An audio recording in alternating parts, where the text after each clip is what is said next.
नमस्कार दोस्तों, आज हम फिर उपस्थित हैं अपने चैनल लॉ मित्र में एक नई जानकारी के साथ। दोस्तों, आज हम चर्चा करेंगे आपराधिक मामलों में एफआईआर कैसे दर्ज करानी चाहिए।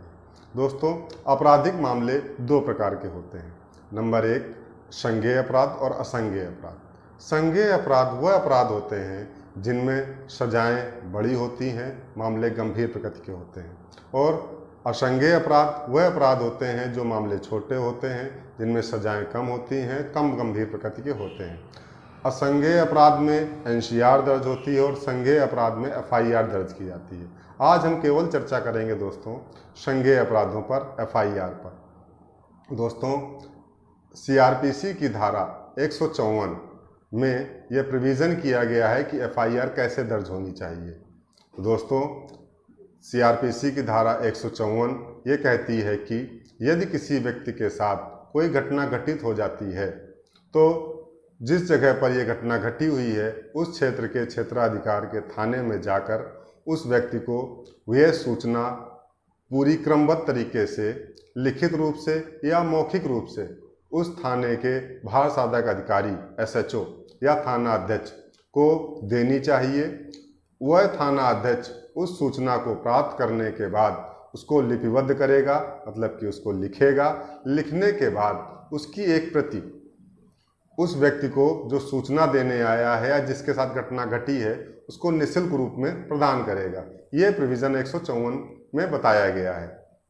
दोस्तों, यदि ऐसी कोई घटना हो जाने पर सबसे पहले व्यक्ति को लिखित रूप में सूचना देनी चाहिए। मौखिक या लिखित दोनों का प्रोविज़न है, लेकिन लिखित रूप से दी गई सूचना ज़्यादा महत्व रखती है, क्योंकि यह प्रोविज़न भी किया गया है कि आप जैसी सूचना देते हैं वैसे भार साधक अधिकारी को शब्द ब शब्द, मतलब अक्षर उसी अक्षरों में जैसा आप लिख करके देंगे, अक्षर से अक्षर मिलाते हुए सूचना को दर्ज करनी है। इसलिए लिखित सूचना ज़्यादा महत्व रखती है। आप अपनी सूचना को घटना के क्रमबद्ध तरीके से समय के ध्यान में रखते हुए उचित समय, क्या क्या घटना कैसे कैसे घटी, किन किन लोगों ने ये घटना कारित की, अगर आपको जानकारी है तो उसको क्रमबद्ध तरीके से लिख करके भार साधक अधिकारी को दें। भार साधक अधिकारी आपकी सूचना को अक्षरशः अंकित करेगा। अंकित करने के बाद उसकी एक प्रति आपको देगा। यदि कोई ऐसी घटना जो महिलाओं के साथ हो रही है, महिला से संबंधित अपराध हैं, उस पर सुप्रीम कोर्ट ने प्रोविज़न कर रखा हुआ है। सुप्रीम कोर्ट ने अपने गाइडलाइंस दी हुई हैं कि यदि किसी महिला के साथ कोई महिला संबंधी अपराध होते हैं, फॉर एग्जांपल 326A, 326B, 354, पहले बता देते हैं 326A और B है क्या। जैसे मान लेते हैं कोई एसिड अटैक का, जिसमें कि कोई गंभीर चोट आ जाती है, इसमें आप महिला के संबंधित कोई अपराध हो रहा है तो 354 में जैसे किसी महिला के साथ छेड़खानी होती है, 376 महिला के संबंध में बलात्कार, या 509 किसी महिला को ऐसे अपमानित करना शब्दों के द्वारा या संकेतों के द्वारा या ऐसी किसी भाषा के द्वारा जिससे कि किसी महिला का अपमान हो सके। अगर वह अपमानित करता है तो 509 में अपराध माना जाता है।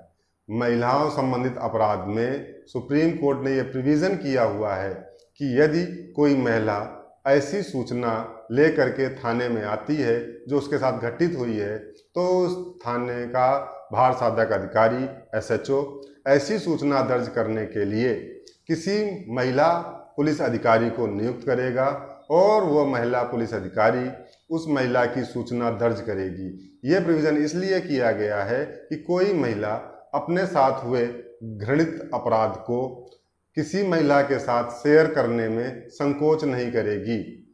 इसलिए महिला अधिकारी का होना अति आवश्यक है। ऐसे ही अपराध में यदि किसी महिला को अपंगता हो जाती है, अपाहिज हो जाती है, मानसिक रूप से या शारीरिक रूप से, तो उस स्थिति में उस क्षेत्र का थाना अध्यक्ष या भार साधक अधिकारी उस महिला के निवास स्थान पर जाकर के उस सूचना को दर्ज करेगा। साथ में महिला अधिकारी का होना अति आवश्यक है। दोस्तों, यदि वो महिला किसी ऐसे स्थान पर अपने को उचित मानती है, सुरक्षित मानती है, तो उसी स्थान पर भार साधक अधिकारी को जाकर के सूचना को दर्ज करना पड़ेगा। साथ में ही ऐसे किसी व्यक्ति की उपस्थिति में कि जो उस महिला की बात को समझ सकता हो, उसके इशारों को समझ सकता हो, इंटरप्रेटेट कर सकता हो, उसकी उपस्थिति में ही वह पूरी सूचना को दर्ज करेगा। साथ में ही किसी न्यायिक अधिकारी का उपस्थित होना अति आवश्यक है और उस सूचना को दर्ज करते समय उसकी वीडियोग्राफी भी की जानी चाहिए। दोस्तों, ये तो था आपराधिक मामले यदि किसी महिलाओं के साथ होते हैं तो। अब बात करते हैं कि यदि आप सूचना देने किसी थाने में गए और थाने के भार साधक अधिकारी ने आपकी सूचना दर्ज नहीं की, तब क्या करेंगे।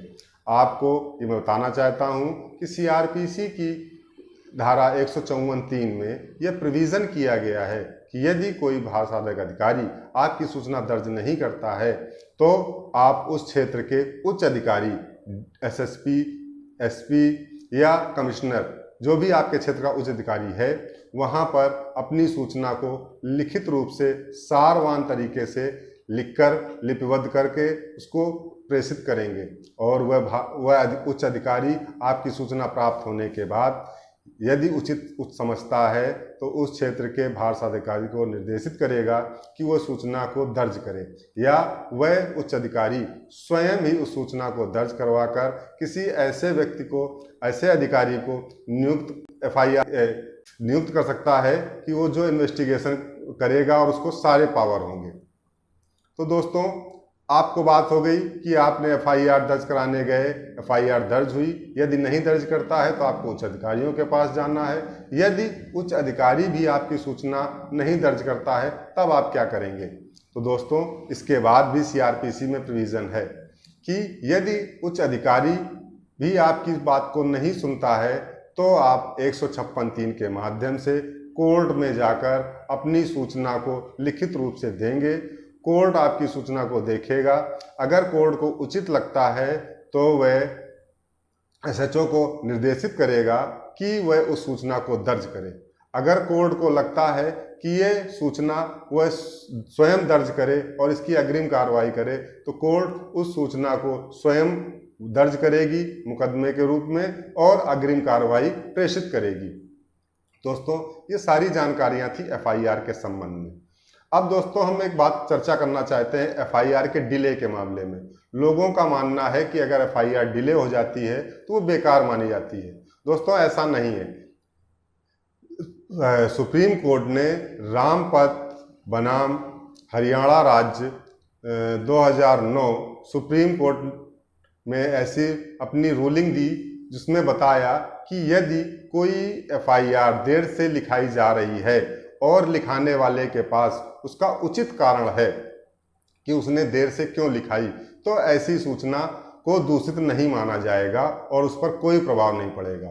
दोस्तों, वैसे भी कानून में एफआईआर के लिखाने का कोई समय निश्चित नहीं है, लेकिन फिर भी दोस्तों, जितना जल्दी हो सके कानून के माध्यम से आपको एफआईआर शीघ्र से शीघ्र लिखानी चाहिए, क्योंकि यदि आप एफआईआर देरी से लिखाते हैं और उसका कोई उचित कारण नहीं है तो ये माना जाता है कि एफआईआर लिखाने के लिए आपने षड्यंत्र रचा है, किसी जानकार की मदद ली है और जानबूझ करके झूठी एफआईआर लिखाई जा रही है।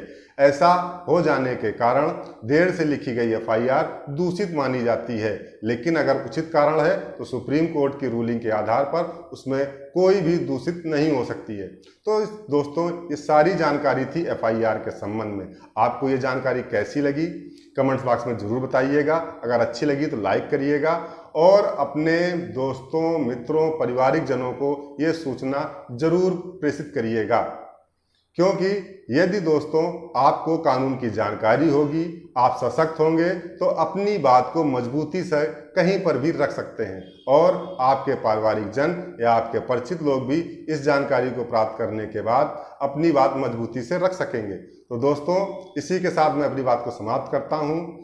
अगर आपको कोई भी अन्य जानकारी एफआईआर के संबंध में प्राप्त करनी हो तो आप कमेंट बॉक्स में पूछ सकते हैं, और अगर आपको ये हमारा चैनल अच्छा लगता है तो आप इसको सब्सक्राइब भी कर सकते हैं। दोस्तों, धन्यवाद, नमस्कार।